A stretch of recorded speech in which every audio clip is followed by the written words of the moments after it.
is avinogradsky, and I am your state parliamentarian. And Jamie Casella, your Central Region Vice President, invited me to speak at our summit a few weeks ago about parliamentary procedure and what it is, and how it forms an integral part of FBLA, because probably when I said parliamentarian, a few of you were confused as to what I do and what I am, and what the role of parliamentary procedure is in FBLA, but unfortunately, seeing as how I am from the Northern Region, we also have our Northern Region Summit today, so I'm unable to attend Jamie's. But I figured that I wouldn't pass up this opportunity to talk to you guys a little bit and kind of help discuss what I find so interesting about FBLA. So today I'm gonna talk about my new parliamentary procedure guide that I published with the help of my committee, and talk about ways that you can help get involved with my committee, help promote parliamentary procedure, and kind of help you understand what parliamentary procedure is if I'm kind of not really making any sense these first few minutes. So, the role of a parliamentarian is to ensure that a chapter or an organization hosts its meetings according to a certain type of rule, so to say. So it's not like anybody can just speak at any time, or anybody can yell, or anybody can just say what they want and interrupt everybody else. There are certain organizations that are governed by a specific set of rules, such as FBLA, such as FFA, such as Congress, the different houses, the Senate, the House of Representatives, and just most official organizations, they host their meetings according to a certain code. And yes, there is some formality to that code, but also the role of a parliamentarian is to make sure that people are following this code and that meetings are efficient, productive, and also fair to everybody else. Because I'm sure that when some people have a louder voice or some people have a more powerful position than somebody else, then it's kind of hard to get your own voice heard in a meeting. And that's really important that everybody is heard, because people have great ideas, everybody has really good ideas, or somebody has a really bad idea. I think that it's important to either let those ideas be heard or silence those ideas in times when they have to be, and that's kind of what parliamentary procedure is there for. And as a parliamentarian, that's my main role in New Jersey FBLA. But thankfully, I also am able to participate in a lot of other FBLA activities and other requirements that state officers do partake in. So right now, like I said, I'm at another summit, helping Tiffany, the Northern Region Vice President, host her summit.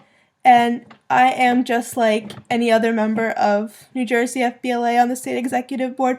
So I have the right to vote. I wear the blue blazer. I'm not wearing it right now. But a parliamentarian is like any other state officer, and we all have the same responsibilities.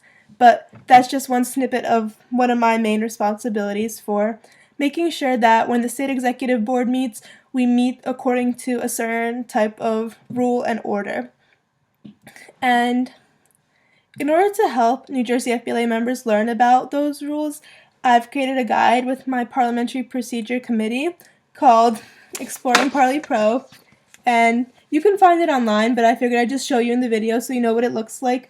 Hopefully the cover gets you excited. Like I said before, my name is Alice, so I decided to make the guide Alice in Wonderland theme, and I figured that that would be more interesting than just having to read through a boring, 5 pages of just pure block text. I thought that, at least for myself, it really does help when there's some kind of theme or gimmick or something like that. It helps me keep reading and helps me remember what I've read. So that's why I decided to make this guide. And I'll post a link down here at the bottom of the video where you can access this guide on the New Jersey FBLA website. And I'm just going to give you a general overview of what the guide discusses. So, like I said, the first page just says, Exploring Parli Pro, a comprehensive guide to local chapter parliamentary procedure. Now, when I say local chapter, a lot of local chapters don't use parliamentary procedure because the chapter is small and it functions well without parliamentary procedure. I think that there's definitely no need to inflict parliamentary procedure on a chapter because it does take some time to, learn what it is, learn how it works, because I've only told you what it is at this point, but my guide really details how a local chapter should approach learning parliamentary procedure and how it should approach implementing parliamentary procedure, while also talking about the basics of what it is. And the guide really covers everything that a local chapter might want or need to know to run itself according to parliamentary procedure. So the first page, it looks like this. See, it's not really too much text, it's just some pictures, some graphics to once again help everything cement in your mind. It covers about what parliamentary procedure is, what kinds of groups use it, and why some chapters should consider really implementing parliamentary procedure into their local board structure. So some of those reasons include the fact that parliamentary procedure helps a chapter be more organized and once again help the members be more courteous and respectful, and it's also more inclusive in a sense because everybody gets to speak, not just the chapter officers or the chapter president or the advisor, but if the members want to have a word, they are very much entitled to do so. And that's basically it for the first chapter. The next sort of chapter in the guide talks about how FBLA really has parliamentary procedure present widely on the state and national levels. So not all states have a parliamentarian, but I know that when we went to National Fall Leadership Conference and state officers got to network and meet with other state officers from across the region, so to speak, there were quite a few parliamentarians, and I was very surprised to see that. But at the same time, they were all very passionate about what they do, and hopefully soon other states will also have parliamentarians as well. But the national board really does need a parliamentarian because they function that way. That's the way that their meetings work, and their national parliamentarian for this year, her name is Hiral Patel, and she's from Washington, and I actually serve on the National Parliamentarians Council. So what our responsibility is making videos and guides and study aids and also publications to help promote parliamentary procedure all throughout America. So I'm really fortunate to be a part of that, and hopefully a lot of you are involved on committees on the state level because that's really a great way to get to know your state officers and also get involved. So in terms of that, I actually have a parliamentary procedure council that I spoke about a little bit earlier, and my members of the council largely do what I'm responsible for doing on the national level. So they have just been learning about parliamentary procedure right now. We have covered the basics, and now we're getting onto more advanced stuff. We had a call earlier this week, and even though they've been doing it for 2 or 3 calls now, I think that it's never too late to get involved. So if you want, I will also be posting my contact information down below, as well as my contact information can be found on the New Jersey FBLA state page. So if you would like to get involved with the committee, it's a great way to, like I said before, get involved on the state level. It's a great way to meet other people and network with your state officers because other state officers sometimes come on the calls. So if you want to do that, please do not hesitate to reach out to me, and I can certainly get you up to speed and you can be on our next call just like any regular member because that's essentially what you will be. The council is open to everybody, and I really hope that some of you decide to join. And that's just an overview of parliamentary procedure in FBLA and how it extends not just to meetings, but also it's a learning experience and networking experience when you do decide to get involved with parliamentary procedure. And also don't forget that there is a competitive event in parliamentary procedure. It is called Introduction to Parliamentary Procedure, which is for 9th and 10th graders, and then Parliamentary Procedure for 11th and 12th graders. So if you haven't registered for a competitive event yet, or you're looking for a competitive event for next year, a parliamentary procedure is a simple event that you really just have to memorize the basics of it, and then you'll be set for the event, and you should do fine. Last year we had a team place in the top 5 in the nation, I'm pretty sure, from New Jersey. So that was really cool, and it was a great experience to be a part of that and, take pictures with them after. So I highly recommend that you guys go to nationals and give it a try or see what it's like.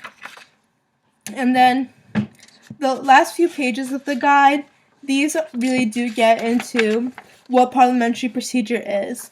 So I'm just going to skim over it.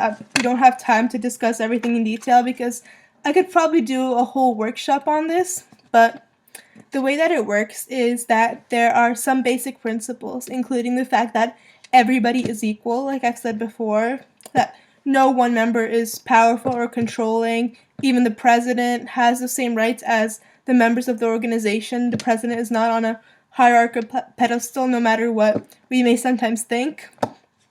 You also need a certain amount of people to transact business. So imagine that your FBLA has 50 kids, but only 10 are at a meeting. It's not really fair to the other 40 that maybe didn't come, that you would be instituting policies or changes or sort of fundraisers without their input. So you do need a certain amount of people who are members of the organization to be at a meeting. And you probably know how it feels when you missed a meeting or you couldn't attend, and then at the next one you were so lost and confused. That's kind of what parliamentary procedure tries to prevent from happening. Another basic principle is the idea of one thing at a time. So you probably know when things get really hectic and people start talking and yelling and screaming and everybody has just so many ideas, like so many great ideas that you can't really follow what's going on because it's like this. It's really hard to understand and really hard to get everybody to be quiet. So parliamentary procedure makes sure that everything is done in order and people speak in order. People have to raise their hand. They have to be called on before they speak. And in theory, it doesn't really sound like it'll work because you have large chapters and everything. But at the same time, when you really integrate parliamentary procedure, the members will not want to be disruptive or want to be rude to you who's trying to promote parliamentary procedure because it's a part of the organization. That's what they understand. And if they know that those are some of the standards of attending meetings, then they will be very open to it and open to learning about it, just like I was, because at one point I had no idea what it was and I thought that it was something pointless and unnecessary, but now I realize the potential that it has, and that's why I'm here talking to you today. Then the next page talks about how you make a motion. So a motion is just a fancy word for basically raising your hand and proposing an idea. So, for example, when you say that I think we should have a fundraiser, you say, I move that we have a fundraiser, and move is a word that is derivative of motion. So that's basically what a motion is. It sounds complex, but any idea that you present is really just a motion. And then different types of ideas have different priorities. So there's a chart that explains that and how that works. And then there's just a glossary about basic terms and definitions, some of them that I've used now, some of them that you will cross when you're looking at the guide. So in a sense, the guide is a very condensed form of all the parliamentary procedure out there, because what Parli Pro actually stems from is this book right here. So it is, I think, 700 and something pages. 704 pages of small font, single space sometimes, but the job of a parliamentarian like myself is to condense this into a usable guide like I have showed you before. So I really do hope that you guys check it out, and that's all I had to say for you today. So thank you, Jamie, so much for inviting me to speak at your summit. And I'm really happy that I was able to be in two places at once, so to say. So I'm able to show this to you Central Region members, and I can also talk about it at the Northern Region Summit. And I'm just really happy that you guys took the time out of your day to listen to what I had to say to you. And I really appreciate it, and have fun at the rest of your summit.